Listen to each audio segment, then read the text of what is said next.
بسم اللہ الرحمن الرحیم۔ السلام علیکم۔ سلطان کہانی ٹی وی پر آپ سب کو خوش آمدید کہتے ہیں۔ سخت دھوپ پڑ رہی تھی، یہاں تک کہ زمین پر پاؤں رکھنے سے بھی دھوپ پورے جسم میں دوڑتی ہوئی محسوس ہوتی تھی، یہاں تک کہ چپل پہننے کے باوجود بھی پاؤں گرم ہونے لگتے۔ سورج آج سخت غصے میں نظر آ رہا تھا۔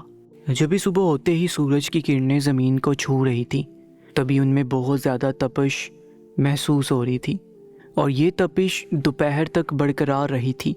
ایسے میں دو میاں بیوی پیدل چل رہے تھے اور ان کا بہت برا حال تھا، یہاں تک کہ بیوی نے غصے میں اپنے شوہر سے کہہ دیا کہ یہ تم مجھے کون سی جگہ لے کر آ گئے ہو۔ شوہر مسکرا دیا تھا، حالانکہ اس کے چہرے پر بھی تھکن کے آثار نمایاں تھے، لیکن اس نے اپنی بیوی کو تسلی دی تھی کہ جلدی یہ سفر ختم ہو جائے گا اور اپنے پڑاؤ کے قریب پہنچ جائیں گے۔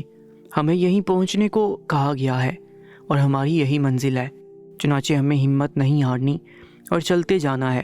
لیکن بیوی کی ہمت تو ختم ہی ہو گئی تھی، اس نے پھر بھی کوشش کی تھی اور تھوڑی دیر بعد ہی دوبارہ ہمت ٹوٹ گئی تھی۔ پھر اس شوہر نے جو پیشے کے اعتبار سے جلاہا تھا، اپنی بیوی کو اپنے کندھے پہ اٹھا لیا۔ اس کے پاؤں بے حد درد کر رہے تھے، چنانچہ اس نے تھوڑی دیر اسے کندھے پر اٹھا لیا تاکہ وہ مزید آگے خود اپنے پاؤں پر چل سکے۔ حالانکہ جلاہا خود بھی بے حد تھکن کا شکار تھا، لیکن اسے یہ خوشی بھی تھی کہ منزل بے حد قریب ہے اور وہ جلد وہاں پہنچ جائیں گے۔ ابھی وہ تھوڑی دور ہی گئے تھے کہ ان کی منزل شروع ہی ہونے والی تھی کہ انہیں سپاہیوں نے روکا تھا۔ وہ ایک نئی سلطنت میں داخل ہو رہے تھے، چنانچہ سپاہیوں کا روکنا تو ایک عام بات تھی۔ وہ لوگ رک گئے، وہاں سے سپاہیوں نے انہیں پانی دیا اور کھانے کو پوچھا۔ اس سپاہیوں کی عادت تھی کہ جب بھی سلطنت میں کوئی نیا مہمان داخل ہوتا تھا تو کھانے اور پینے کے متعلق ضرور پوچھتے تھے۔ ان دونوں میاں بیوی کی بھوک اور پیاس سے بہت بری حالت تھی، چنانچہ انہوں نے سپاہیوں سے کھانا مانگ لیا تھا اور پھر خوب سیر ہو کر کھایا تھا۔ تب کہیں جا کر ان میں ہمت آئی تھی۔ سپاہیوں نے ان سے پوچھا تھا کہ وہ لوگ اس سلطنت میں کیا کرنے آئے ہیں۔ انہوں نے انہیں بتایا تھا کہ وہ یہاں کاروبار کی غرض سے آئے ہیں، ان کا کاروبار ختم ہو چکا ہے، چنانچہ وہ یہاں قسمت آزمانے آئے ہیں۔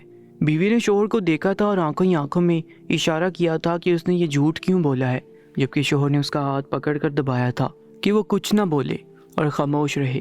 بیوی سمجھ گئی تھی اور سپاہیوں نے ان کے نام کا اندراج کر لیا تھا۔ یہ سلطنت کے اندر نیا اصول نکالا گیا تھا کہ جو بھی سلطنت کے اندر داخل ہوگا وہ آنے کی وجہ بتائے گا اور پھر اسے آنے دیا جائے گا۔ چنانچہ اس وقت بھی سلطنت کی سرحد کے پاس یہی سب کچھ ہو رہا تھا اور ان دونوں میاں بیوی سے بھی یہی پوچھ تاچھ کی جا رہی تھی۔ سپاہیوں نے جیسے انہیں جانے کی اجازت دی تھی، انہوں نے سکون کا سانس لیا تھا اور ایک گہری سانس خارج کی تھی کہ وہ لوگ بال بال بچ گئے تھے۔ چنانچہ انہوں نے دوبارہ پیدل سفر کرنے کا ارادہ کیا اور اب آہستہ آہستہ اپنی منزل کی جانب بڑھنے لگے۔ اس بار چونکہ انہوں نے سپاہیوں سے کھانا مانگ لیا تھا اور انہوں نے خوب سیر ہو کر کھایا تھا، تو ان میں تھوڑی سی توانائی محسوس ہوئی تھی اور وہ آہستہ آہستہ کر کے اپنی منزل کی جانب جانے لگے تھے۔ تھوڑی دیر بعد ان کی منزل ان کے سامنے تھی۔ ایک لکڑی کا چھوٹا سا مکان تھا جو 2 کمرے پر مشتمل تھا اور جس میں سہولت کی ہر چیز تھی۔ وہ لوگ اس مکان کے اندر داخل ہو گئے تھے اور اب انہیں اس سلطنت کے اندر کام کرنا تھا۔ انہیں جو ذمہ داری سونپی گئی تھی اس کے متعلق انہیں کل سے کام شروع کرنا تھا۔ مہینے کا اختتام تھا اور محل میں حساب کتاب کا سلسلہ جاری تھا۔ سلطان معظم کا اصول تھا کہ مہینے کے اختتام پر وہ تمام عہدیدار جو بڑے بڑے عہدوں پر فائز تھے وہ سلطان کی خدمت میں حاضر ہو کر محل کے تمام اخراجات، یہاں تک کہ سلطنت کے تمام اخراجات کے متعلق سلطان معظم کو آگاہ کرتے تھے۔ یہ اصول سلطنت کی سرحد کے پاس کھڑے ہونے والے سپاہیوں کے لیے بھی تھا کہ وہ ہر مہینے کے اختتام پر سلطان معظم کی خدمت میں وہ اندراج پیش کریں جو پورے مہینے کے دوران انہوں نے کیے ہیں، اور اس کے بعد ہر آنے والے نئے مہمان اور نئے لوگ جو سلطنت میں رہائش اختیار کرنے کی غرض سے آئے ہیں ان پر نظر رکھی جائے تاکہ وہ کسی بھی قسم کی بد امنی سلطنت میں نہ پھیلا سکیں۔ چنانچہ اس وقت ایسا ہی ہوا تھا۔ وہ سپاہی جو اندراج کے کام پر مامور تھا، انہوں نے سلطان کے آگے اندراج کی پوری فہرست تھمائی تھی، لیکن چونکہ سلطان معظم دوسرے تمام عہدیداروں سے بھی بات چیت کر رہے تھے اور سلطنت کے حساب کتاب میں کچھ گڑبڑ ہو رہی تھی اور پورے 25 لاکھ اشرفیہ حساب میں کم ظاہر ہو رہی تھی، سلطان معظم بہت زیادہ غصے میں دکھائی دیے اور رعایا سے بہت زیادہ محبت کرتے تھے اور ان کے لیے ایک ایک روپے کی حفاظت اپنی جان سے بڑھ کر کرتے تھے۔ وہ محصول کے نام پر جو ٹیکس لیتے تھے انہیں عوام کی فلاح و بہبود کے لیے خرچ کرنا چاہتے تھے، لیکن خزانچی کے پاس جب اتنے زیادہ اشرفیوں کے حساب کتاب میں کمی آ رہی تھی تو سلطان معظم بہت زیادہ غصے میں دکھائی دیے۔ یہی وجہ تھی کہ انہوں نے آنے والے سپاہیوں کی فہرست کو ایک طرف رکھ دیا تھا کہ خود دیکھ لیں گے، حالانکہ اس چیز کے لیے ایک عہدیدار موجود تھا، اور چونکہ وہ اس وقت چھٹی پر تھا اس لیے سپاہیوں نے یہ اندراز سلطان معظم کی خدمت میں پیش کر دیا تھا اور چلے گئے تھے۔ لیکن سلطان دوسرے تمام کاموں میں اس قدر الجھ گئے تھے کہ انہوں نے اس نئے اندراج پر صرف ایک نظر ڈالی تھی، اور انہیں معلوم ہوا تھا کہ اس وقت سلطنت میں آنے والے نئے لوگوں کی تعداد جو دوسری سلطنت سے آ کر ان کی سلطنت میں رہائش اختیار کی ہوئے ہیں کل 100 لوگ ہیں، اور سلطان کے نزدیک یہ زیادہ بڑی تعداد نہیں تھی کہ جن پر نظر نہ رکھی جا سکے۔ چنانچہ انہوں نے سوچ لیا تھا کہ انہیں کیا لائحہ عمل اختیار کرنا ہے، لیکن ابھی انہوں نے اس چیز کو پس پشت ڈال دیا تھا اور اس مسئلے کو حل کرنے کی کوشش کر رہے تھے جو خزانچی کو پیش آیا تھا۔ وہ دونوں میاں بیوی اب اپنے مکان سے صبح سویرے نکلے، قریب کی دکانوں کو دیکھنے لگے۔ وہاں بہت سی دکانیں نظر آ رہی تھیں اور یہ ان کے مکان سے تھوڑا دور چل کر ہی نظر آتی تھی، یعنی ان کے مکان سے تھوڑا ہی آگے بہت بڑا بازار تھا۔ چنانچہ انہوں نے دیکھ لیا تھا کہ وہاں تو بہت سے بنیے اور جلاہے موجود ہیں جو مختلف جگہوں پر کاروبار کر رہے ہیں۔ ان کے کاروبار میں خوب برکت تھی اور خوب پھول پھل رہا تھا۔ انہوں نے 2-3 دنوں میں یہ اندازہ کر لیا کہ اب انہیں اپنا لائحہ عمل تیار کرنا تھا کہ وہ کیا کرنے والے ہیں۔ انہوں نے سب سے پہلے ایک دکاندار سے بات کی اور اس سے پوچھا تھا کہ یہاں کپڑے کا کاروبار کرنا کیسا ہے، تو اس شخص نے انہیں جواب دیا تھا کہ یہاں کپڑے کی بہت زیادہ مانگ ہے اور لوگ بہت زیادہ کپڑا خریدتے ہیں، یہاں تک کہ لوگ شوقیہ بھی بہت اچھا اور بہترین معیار کا کپڑا خریدتے ہیں۔ یہاں کے لوگوں کو پہننے اوڑھنے کا بہت شوق ہے اور اسی شوق کی بدولت یہ کاروبار خوب پھلتا پھولتا ہے۔ جلاہا اور اس کی بیوی نے ایک دوسرے کو دیکھا تھا اور پھر انہوں نے ایک دکاندار سے بات کر کے اس کی خالی دکان کرائے پر لے لی تھی اور وہاں اپنے کپڑے کے چند تھانوں کو اچھی طرح دکان میں سجا کر رکھا تھا جو ہر آنے جانے والے کی توجہ اپنی طرف کھینچتا تھا۔ یہ کپڑے کے تھان انہیں فراہم کیے گئے تھے اور یہ اعلیٰ معیار کے تھان تھے جس کے رنگ بھی انتہائی خوبصورت تھے۔ یہی وجہ تھی کہ ہر آنے جانے والا ان کی دکان پر رکتا ضرور تھا اور وہاں کے دکاندار بھی حیران تھے کہ اس قدر خوبصورت کپڑا وہ لوگ کہاں سے خرید کر لائے ہیں۔ لیکن جلاہے کی بیوی نے یہ راز کسی کو بھی نہیں بتایا تھا اور یہ راز کسی کو بتا بھی نہیں سکتے تھے۔ اگر وہ یہ راز بتا دیتے تو پھر ان کا منصوبہ مٹی میں مل جاتا۔ چنانچہ انہوں نے ایک کام اور یہ کیا تھا کہ کپڑے کے خوبصورت اور بہترین معیار کے تھان انتہائی مناسب قیمت پر بیچنے کے لیے تیار تھے۔ دوسرے دکاندار حیران رہ گئے تھے، لیکن انہوں نے ان نئے کاروباری جوڑے کو کچھ نہیں کہا تھا اور اپنے اپنے کاروبار میں مصروف ہو گئے تھے، جبکہ ان دونوں میاں بیوی کا جو پہلا منصوبہ تھا اور وہ تھا تمام دکانداروں پر اپنی دھاک بٹھانا، انہیں دوسروں کے سامنے خود کو امیر ثابت کرنا تھا، اور وہ منصوبہ کامیاب ہو چکا تھا۔ سب انہیں رشک کی نگاہ سے دیکھ رہے تھے اور یہی تو وہ لوگ چاہتے تھے۔ انہوں نے اپنا پہلا مقصد حاصل کر لیا تھا، اب مزید انہیں قدم بڑھانے تھے اور رفتہ رفتہ اپنی پہچان بنانی تھی۔ سلطان معظم نے جب خزانچی کا مسئلہ حل کر لیا تھا تب انہیں اس فہرست کا خیال بھی آیا تھا جو سپاہیوں نے انہیں پیش کی تھی، اور انہوں نے اپنی مصروفیت میں سے بے انتہا قیمتی وقت نکال کر اس پر ایک بھرپور نظر ڈالی تھی۔ وہاں تمام کے تمام لوگ کاروبار کی غرض سے ہی داخل ہوئے تھے اور سلطان کو اس بات کی بے حد خوشی محسوس ہو رہی تھی کہ مصر کے بازاروں کو یہ اعزاز بخشا گیا تھا کہ دور دور سے کاروباری افراد آ کر یہاں کاروبار کر رہے تھے اور سلطنت کی ترقی میں اہم کردار ادا کرنے والے تھے۔ سلطان کو یہ فہرست دیکھ کر اطمینان سا محسوس ہوا۔ انہوں نے سپاہیوں کو ہدایت کی ہی تھی کہ وہ ان کاروباری شخصیات کو جو اس وقت سلطنت میں تشریف لے آئی ہیں ان پر نظر بھی رکھی جائے اور ان کو کاروبار کے لحاظ سے ہر طرح کی مہارت بھی فراہم کی جائیں تاکہ سلطنت کی ترقی میں اہم کردار ادا کیا جا سکے۔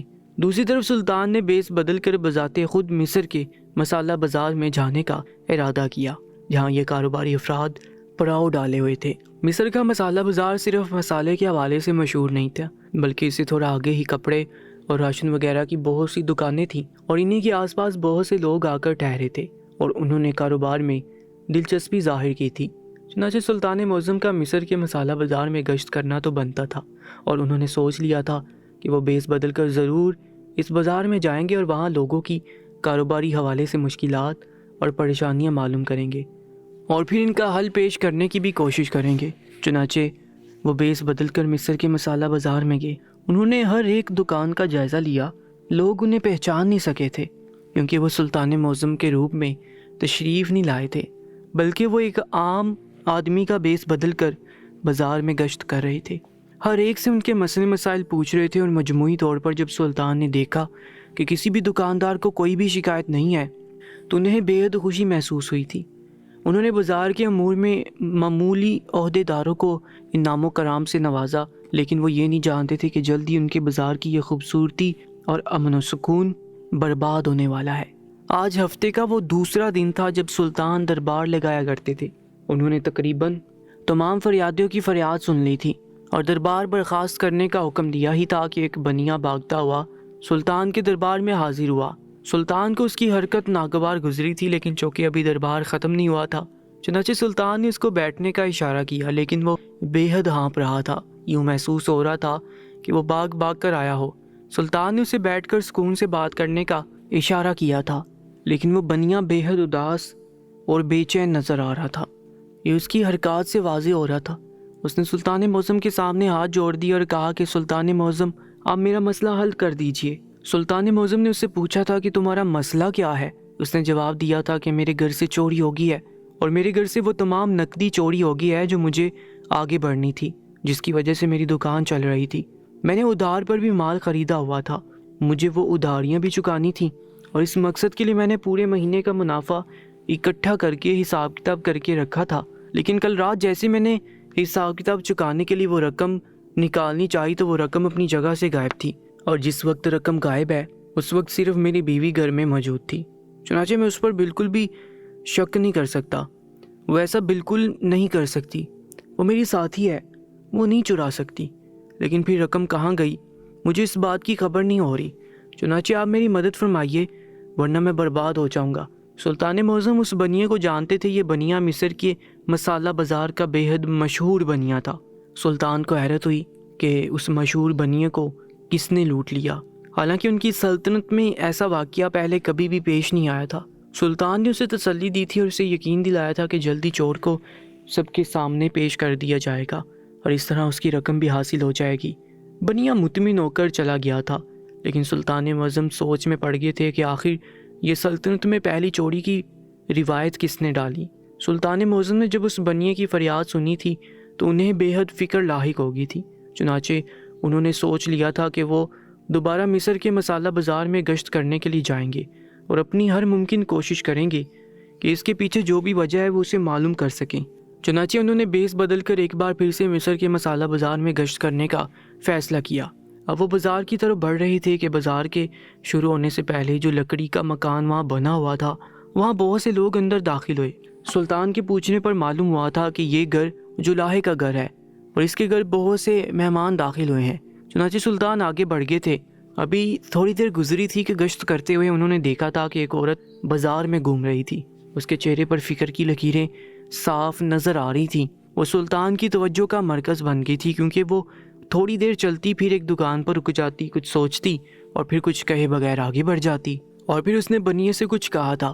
سلطان چونکہ دوری پر تھے تو وہ سن نہیں پائے تھے، اس لیے سلطان تھوڑا آگے آئے۔ وہ عورت ابھی بھی وہیں کھڑی تھی۔ بنیے نے اسے سامان دیا تھا۔ وہ عورت کہنے لگی کہ میں نے تم سے کھانا مانگا تھا، اس پر بنیے نے کہا کہ میرے پاس اس وقت کھانا تو موجود نہیں ہے، چنانچہ تم یہ سامان لے جاؤ اور اسے کھانا بنا لینا۔ سلطان نے دیکھا تھا کہ اس عورت نے پیسے نہیں دیے تھے، لیکن بنیے نے اسے جو کچھ بھی کہا تھا وہ سلطان کو تیش دلانے کے لیے کافی تھا۔ اس بنیے نے اس عورت سے کہا تھا کہ چونکہ تم مجھ سے کھانا مانگنے آئی تھی اور تمہارے پاس پیسے نہیں تھے اور میں نے تمہیں کھانے کی بجائے کھانے کا سامان دیا ہے اور اس کے پیسے نہیں لے رہا، اس کے بدلے میں تم سے تمہاری ایک رات کا سودا کر رہا ہوں۔ تمہیں آج کی رات میرے پاس گزر بسر کرنی ہوگی، اور اگر تم ایسا نہیں کرو گی تو مہمانوں کے سامنے تو تمہاری عزت جائے گی ہی جائے گی، پھر کبھی تمہیں مجھ سے ادھار نہیں مل پائے گا۔ وہ عورت بے حد اداس ہو گئی اور اسی اداسی میں وہ سامان اٹھا کر چھوٹے چھوٹے قدم اٹھاتے ہوئے وہاں سے چل کر اسی لکڑی کے مکان میں چلی گئی۔ سلطان نے یہ سب کچھ دیکھ لیا تھا اور سن بھی لیا تھا، اور انہیں بنیے پر بے حد غصہ آیا تھا۔ آخر سلطنت میں اس طرح کی بے حیائی کیسے پھیلا سکتا تھا؟ سلطان کا بس نہیں چل رہا تھا کہ وہ ابھی اس کا گریبان پکڑ کر اس کا سر تن سے جدا کر دیں، لیکن یہ وقت مناسب وقت نہیں تھا اور سلطان دیکھنا چاہتے تھے کہ کہانی آگے جا کر کیا موڑ لیتی ہے۔ سلطان محل میں تشریف لے آئے تھے اور انہوں نے ملکہ عالیہ سے اس بات کا ذکر کیا تھا۔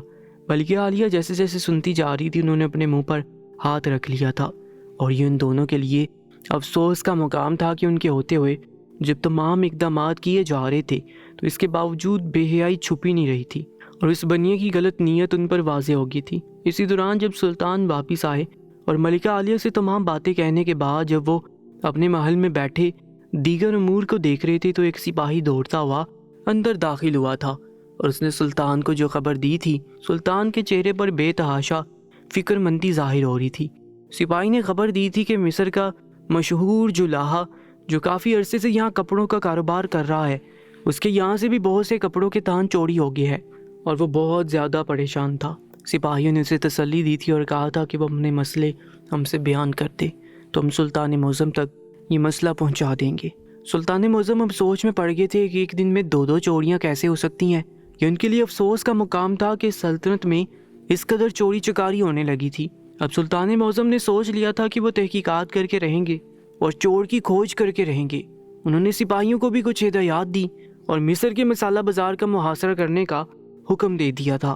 ساتھ ہی انہوں نے یہ حکم بھی دیا تھا کہ وہ محاصرہ سادے لباس میں کریں گے اور ہر ایک کاروباری شخص پر بھی نظر رکھیں گے۔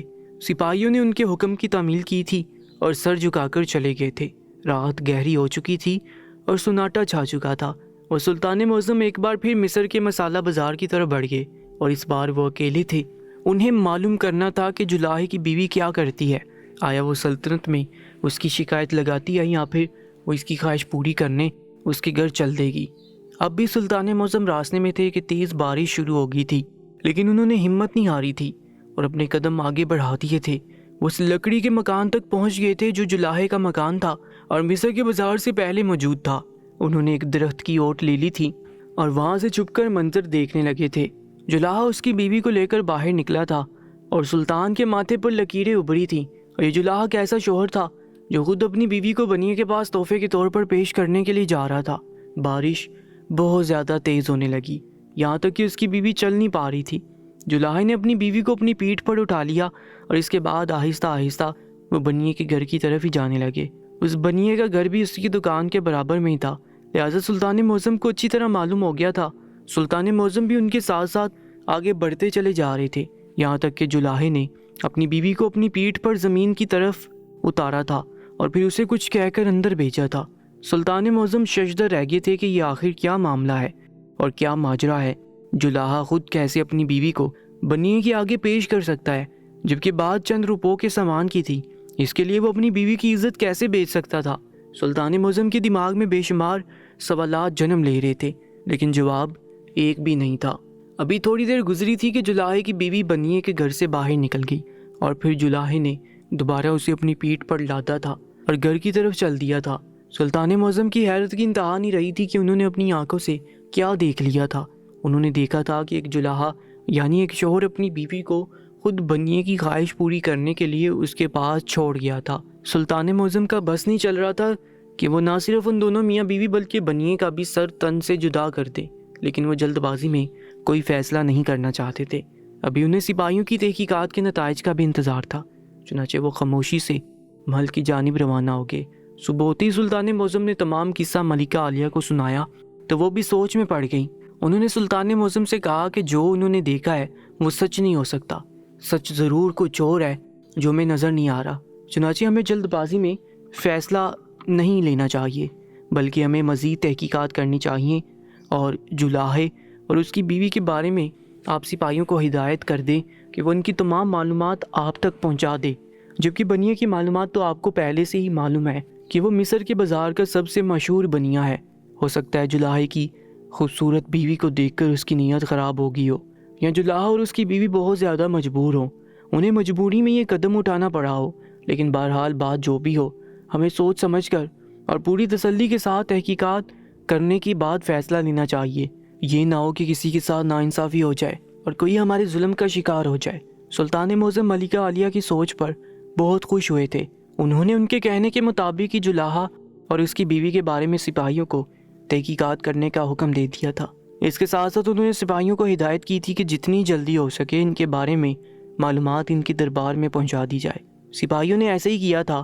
مسلسل 2 دن انہوں نے جلاہے اور اس کی بیوی کو جانچا تھا اور سادہ لباس میں ان کے گھر کا محاصرہ کر کے ان کی ہر ایک حرکات کا بغور مشاہدہ کیا تھا، اور پھر جو تحقیقات ان کے سامنے آئیں انہوں نے بادشاہ کے دربار میں پیش کر دی، جسے دیکھ کر بادشاہ کے چہرے پر سوچ کی گہری لکیریں ابھری تھیں۔ سپاہیوں نے تحقیقات میں بتایا تھا کہ جلاہا اور اس کی بیوی پچھلے مہینے کے آخر میں سلطنت میں داخل ہوئے تھے، اور سپاہیوں کے روکنے پر انہوں نے کہا تھا کہ وہ کپڑے کے کاروبار کے سلسلے میں مصر کی سلطنت میں قدم رکھنے آئے ہیں۔ چنانچہ سپاہیوں نے انہیں اجازت دے دی تھی۔ اس کے ساتھ انہوں نے ایک اچھی کرائے کی دکان ڈھونڈی تھی اور وہاں کپڑوں کے تھان جو وہ اپنے ساتھ لائے تھے منتقل کر دیے تھے، لیکن ایک عجیب بات یہ تھی کہ وہ لوگ دکان بند رکھتے تھے اور اگر کھولتی بھی تھے تو کپڑا نہ بیچتے تھے، بلکہ یہ کہہ کر گاہک کو ٹال دیتے تھے کہ یہ کپڑا تو بک گیا ہے، یہ کپڑا فلاں نے خرید لیا، یہ کپڑے کا تھان ہم نے بیچ دیا ہے۔ سپاہیوں کو ان کی بات بہت زیادہ عجیب لگی۔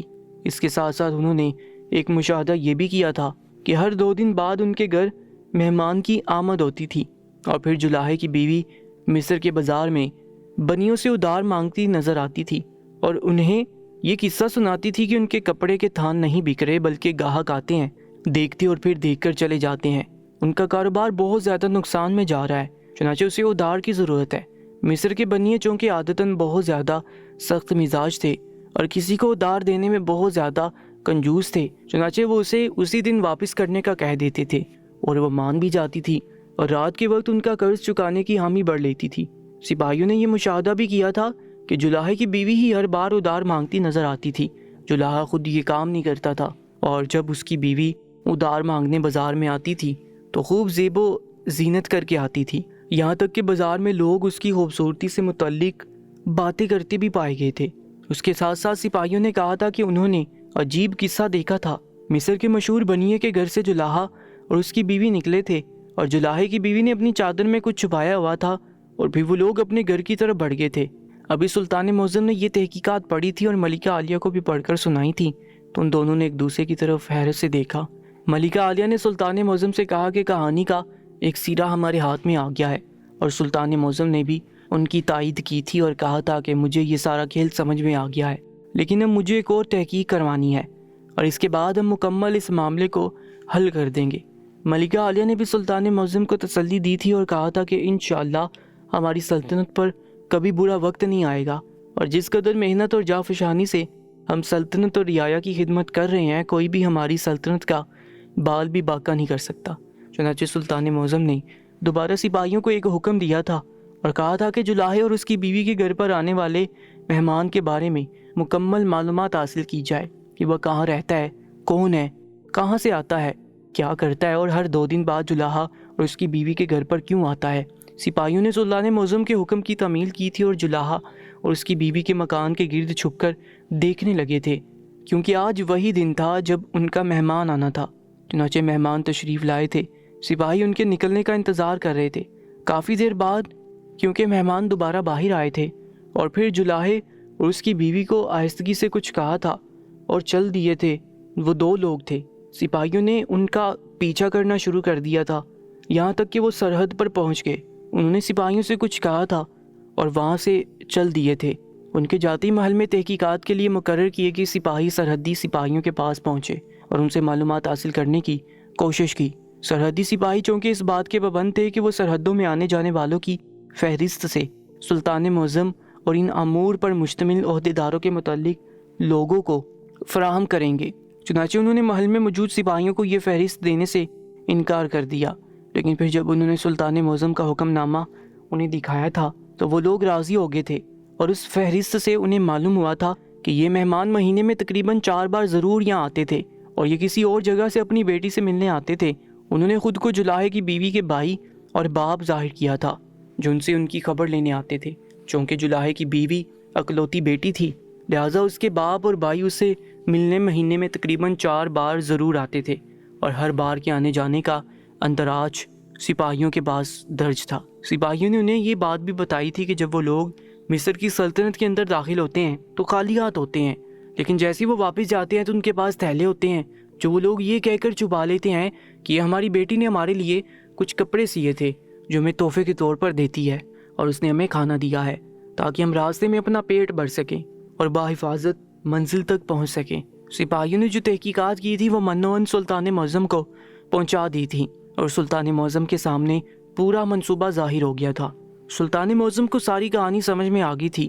انہوں نے جان لیا تھا کہ جلاہا اس کی بیوی کی مصر کی سلطنت آنے کے پیچھے کیا رازکار فرما تھا، اور اس رات بنیے اور جلاہے کی بیوی کے درمیان کیا بات طے ہوئی تھی۔ سلطان معظم ان تمام تحقیقات سے جان گئے تھے، اور اب انہیں ایک اگلا قدم اٹھانا تھا اور اس مسئلے کو ہمیشہ ہمیشہ کے لیے حل کرنا تھا۔ سلطان معظم نے اپنے تمام اہم عہدیداروں کو بلایا تھا، ان سے مشورہ کیا تھا۔ ان سب نے سلطان معظم کو یہی رائے دی تھی کہ بنیہ اور جلاہے اور اس کی بیوی کو محل میں طلب کیا جائے اور ان سے الگ الگ طور پر تفتیش کی جائے، ان کے بیانات قلم بند کیے جائیں۔ اس کے بعد ان کے بیانات کے تضاد سے پتہ چل جائے گا کہ کون قصوروار ہے۔ ویسے بھی سلطان معظم آپ کو علم ہو گیا ہے کہ اس میں قصوروار کون ہے اور مصر کے بازار کا خطرناک چور کون ہے جس نے اسے ایک ہفتے میں کم از کم 4 بنیوں کو لوٹ لیا ہے، اور کسی کو پتہ بھی نہیں چلا ہے کہ یہ کون ہے، جبکہ آپ جانتے ہیں کہ یہ سب کس کا کیا دھرا ہے۔ سلطان معظم کو اطمینان ہو گیا تھا، اور ویسے بھی وہ عادل رہنما تھے اور نہیں چاہتے تھے کہ کسی سے کسی بھی قسم کی کوئی زیادتی ہو۔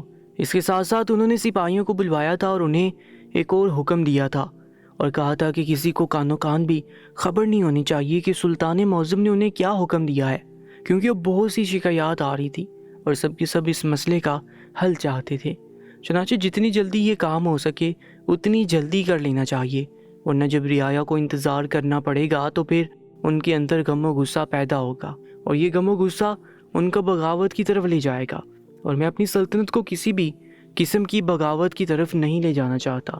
چنانچہ میں چاہتا ہوں کہ تم لوگ یہ کام جلد از جلد پایہ تکمیل تک پہنچاؤ، اور جیسے یہ کام پایہ تکمیل تک پہنچے گا اس کے بعد ہی میں کوئی قدم اٹھا سکوں گا۔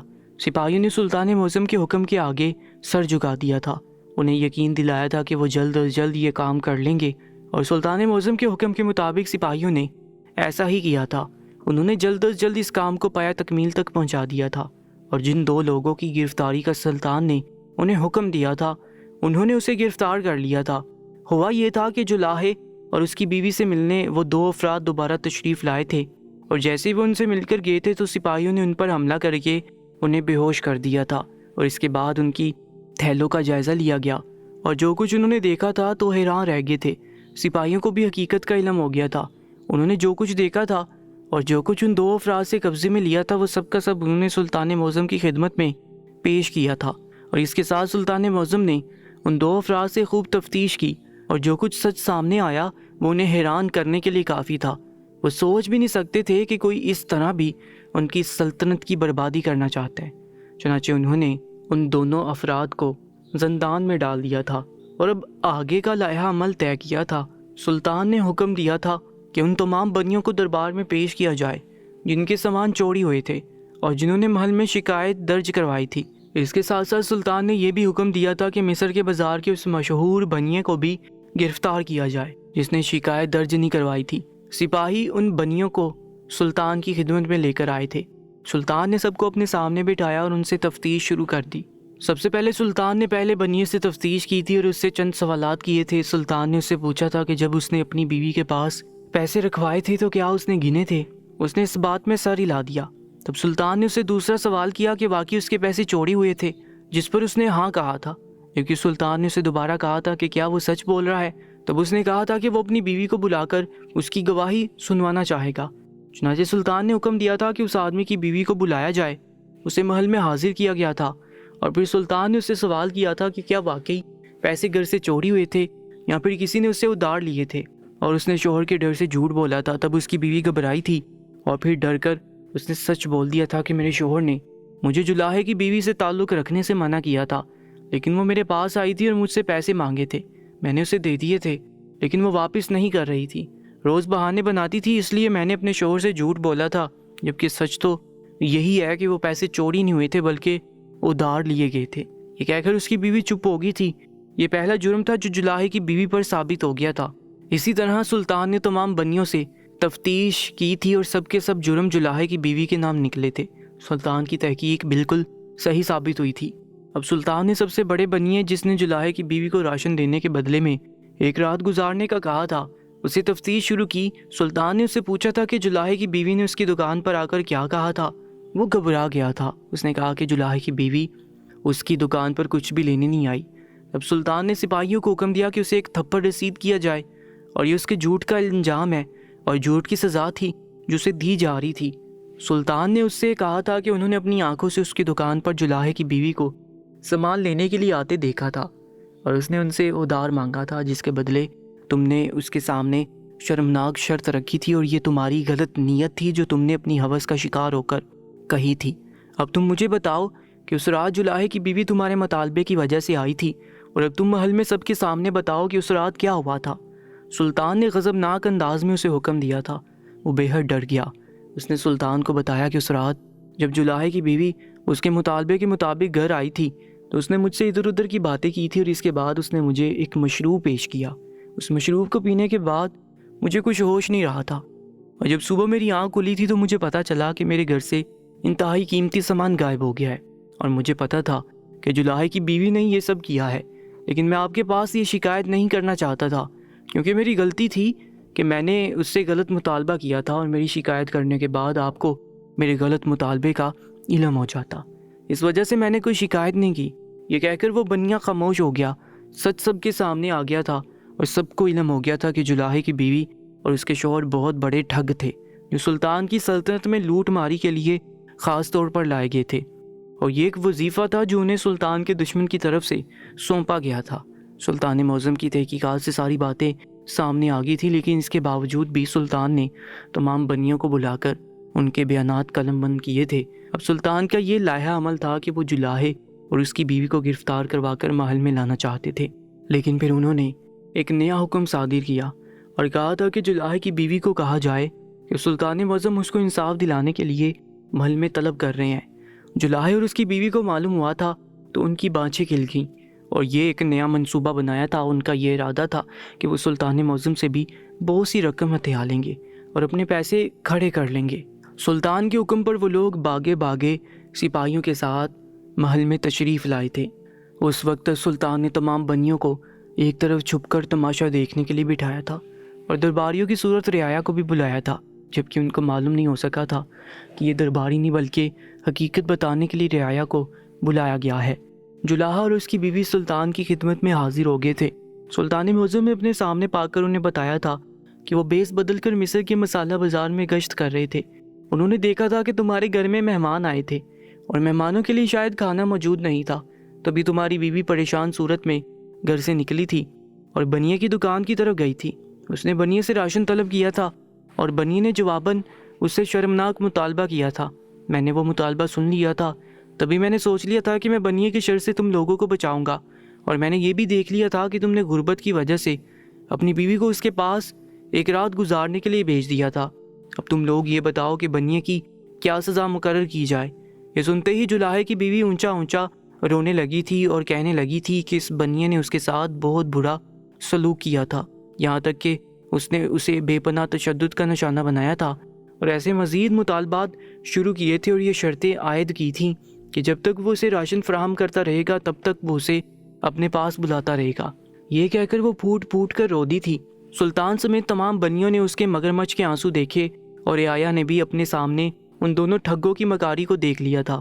انہوں نے مصر کی مسالہ بازار میں تہلکہ مچا دیا تھا اور لوٹ ماری کو عام کر دیا تھا اور بہت سی چوریاں کی تھی، اور وہ سمجھتے تھے کہ سلطان کو کچھ علم نہیں ہو سکے گا، اور وہ یہ تمام اداکاری کر کے سلطان سے بھی بہت سے پیسے اینٹ کر پھر اس سلطنت سے رخصت ہو جائیں گے۔ ان ٹھگوں کی وجہ سے اس بازار کی ساکھ کو بہت زیادہ نقصان پہنچا، اور بہت سے کاروباری لوگ ان تمام واقعات سن کر لوٹ گئے تھے۔ سلطان اپنی سلطنت میں یہ نقصان کسی طور برداشت نہیں کر سکتے تھے، چنانچہ ان دونوں کے متعلق فیصلہ کرنے کے لیے انہوں نے ان دونوں کو محل میں طلب کیا۔ اس کے بعد سلطان نے کہا تھا کہ وہ کسی کے ساتھ ناانصافی نہیں کرتے اور جلاہے کی بیوی کو بھرپور انصاف ملے گا۔ سلطان نے اشارہ کیا تھا اور وہ دونوں افراد جو سلطان نے زندان میں ڈال رکھے تھے جلاہے کی بیوی کے سامنے پیش کر دیے گئے۔ جلاہا اور اس کی بیوی دونوں حیران رہ گئے، یہ کیسے کایا پلٹ گئی تھی۔ سلطان نے کہا تھا کہ اب تم دونوں کا کھیل ختم ہو چکا ہے، اور تم دونوں ٹھگ جو میری بازار میں لوٹ مار مچا رہے تھے وہ سب میرے علم میں آ چکا ہے، اور مجھے پتا تھا کہ تمہارے سامنے انصاف کا ڈھونگ کروں گا، تب بھی تم لوگ محل میں باغے باغے آؤ گے اور مجھ سے مزید پیسے اینٹنے کا ارادہ کر کے آؤ گے۔ لیکن میں بھی سلطنت کا سلطان ہوں، اور مجھے ایسے ہی سلطان نہیں بنا دیا گیا، بلکہ میں ہر ایک چیز پر نظر رکھتا ہوں۔ میں نے کئی دن مصر کے مسالہ بازار میں بھیس بدل کر گشت کیا تھا، اور مجھے تم دونوں پر پہلے ہی شک ہو گیا تھا۔ اس کے بعد میں نے مزید تحقیقات کروائی تھی، اور یہ سچ سامنے آ گیا تھا کہ تم دونوں ہی وہ ٹھگ ہو جو چور ہو اور مصر کے بازار میں لوٹ ماری مچا کر رکھے ہوئے ہو۔ چنانچہ میں نے سوچ لیا تھا کہ تم دونوں کو سخت سے سخت اور کڑی سزا دوں گا۔ مجھے یہ بھی معلوم ہے کہ تم دونوں کو کس نے یہاں میری سلطنت کے پرسکون بازار میں ہلچل مچانے کے لیے بھیجا تھا اور میرے کاروباری مراکز کو تباہ کرنے کے لیے بھیجا تھا۔ میں اچھی طرح جان چکا ہوں کہ دشمن نے بڑی چال چلی ہے، لیکن میں نے اس کی چال ناکام بنا دی۔ اب میں پوری رعایا کے سامنے تمہارا تماشا بناؤں گا، اور تمہارے سامنے ہر اس بنیے کو انصاف ملے گا جس کے پاس تم نے لوٹ مار مچا رکھی تھی۔ چنانچہ سلطان نے سپاہی کو اشارہ کیا تھا، اور اس کے گھر سے جو تھیلے برآمد کیے تھے وہ سب بنیوں میں بانٹ دیے گئے۔ جدہا اور اس کی بیوی تھر تھر کانپنے لگے۔